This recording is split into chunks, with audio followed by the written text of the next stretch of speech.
না যে পরকীয়া নারী, এই কথাটা আমি না নিতে পেরে আমি না বাসায় অস্থির হয়ে যাচ্ছিলাম। আমার বুক ব্যথা করতো, খারাপ লাগতো। সমাজের কাছে আমি কি এই কথাটা নিয়ে ওর সাথে আমার তর্কতর্কি হয়ে আমাকে প্রচুর পিটাইতো। এখন ধামাচাপা দেওয়ার জন্য আপনাদের মিডিয়ার ভয়ে আমার কাছে সে না স্বীকার করে না, কিন্তু সে বলছে এখন আমি স্বীকার করতে পারবো না সমাজের কাছে। হয়ে পড়লাম। ও আমাকে কি বললো, কি কথা শোনেন আগে আমার। ও আমাকে বলছে যে জান তুমি কিছুদিন ঢাকায় থাকো, পরিস্থিতি ঠান্ডা হলে তুমি বাড়ি চলে আসো। ও আমাকে নিয়ে গেল বাস স্ট্যান্ডে যাওয়ার পর ওখানে আমি সেন্সলেস হয়ে পড়ছি। পরে ওর খালা আমাকে নিয়ে হসপিটালে গেল সন্ধ্যায়। যাওয়ার পরে বললো কি আমি ওই প্রেগনেন্সি বাবু নষ্ট করায় ওর মেয়ের মন খারাপ হয়ে গেছে। ডাক্তার আমায় নিষেধ করছে যে এবার যদি তুমি নষ্ট করো তাহলে কিন্তু তুমি বাঁচবা না ব্লিডিং এ। আমার চেহারা দেখে তো বুঝতেছেন কি বয়স।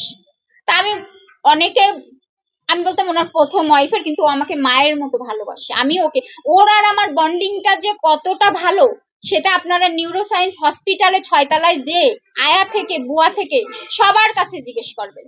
সে যে আমাকে এখনো পর্যন্ত কালকে রাত পর্যন্ত বলতেছে যে জান তুমি একটু চুপ হয়ে থাকো, আমি সব ঠিক করে নেব। আমি কি বলবো, রিয়া ছেড়ে দেবো, তারপরে বলবে এই মেয়ে নিয়ে এই হইছে এখন আমার বিয়ে করতে হবে। কিন্তু আমি না মেন্টালি ভাবে ওই বাসায় বাবা মারা যাওয়ার পরে প্রতিনিয়ত না ওই টর্চারিং হচ্ছিলাম, আমি নিতে পারতেছিলাম।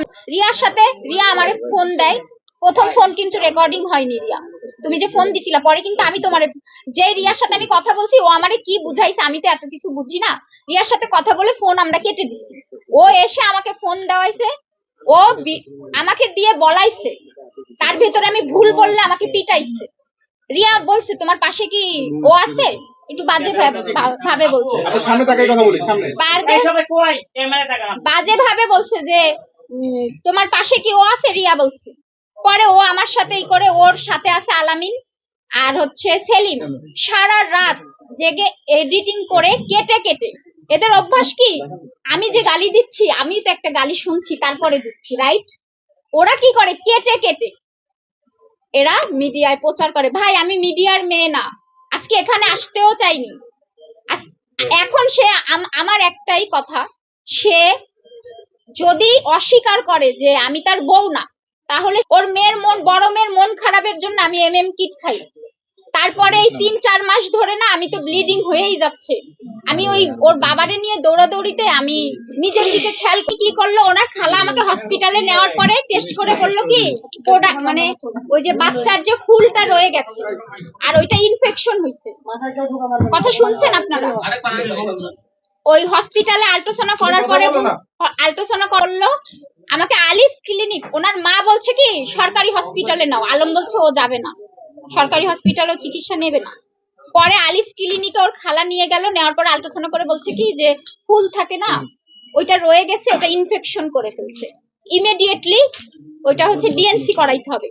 ওই রাত্রেই ও ঢাকায় আসলো আর বললো কি আমি যে টাকা পাঠিয়ে দিচ্ছি তুমি সকালেই ভর্তি হয়ে যাও। আমি ভর্তি হইলাম, ওখানে ডিএনসি করার পর বাসা আসবে। তার আগেও আমাকে অনেক মারধর করছে। এই ব্যাপারগুলো নিয়ে আমি টর্চারিং মানে ভিডিও আপলোড এগুলো নিয়ে আমি খুবই ডিস্টার্ব ছিলাম।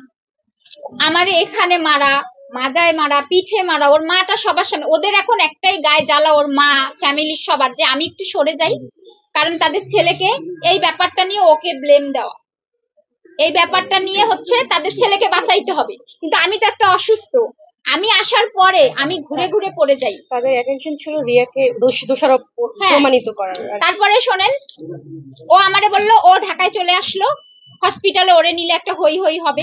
আমি সব মেনে নিচ্ছি। হসপিটালে যাওয়ার পরে এই দেখেন আমার ওষুধগুলো আমি খাইও নি, এখনো খেতে পাচ্ছি না, খাবারই খেতে পাচ্ছি না।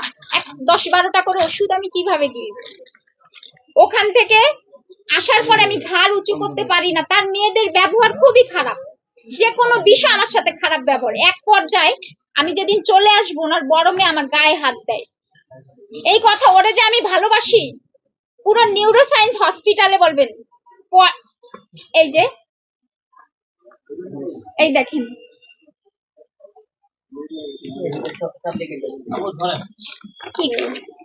এগুলো আপনার ছবি নিয়ে নিয়েন।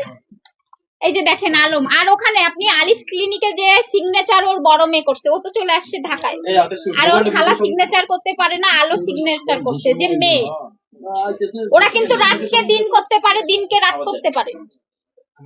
এটা হওয়ার পরে আমি কি করলাম, আমাকে বলল কি যে আমারে বাসার থেকে বের করে ওর কর্মচারী জনিকে দিয়ে বগুড়া বনানী নামে এক জায়গায় আমাকে রেখে চলে গেছে। তখন না আমি এত কষ্ট লাগছে যে আমি অসুস্থ, ঠিক আছে সে আমার হাজবেন্ড, তাকে ভালোবাসি, তাকে বাঁচানোর জন্য ওয়াইফরা মিথ্যা বলবে না, বলতেই পারে ভাই। আমি তখন না আমার এত খারাপ লাগছে, ও তো একটা লোক দিয়ে ঢাকা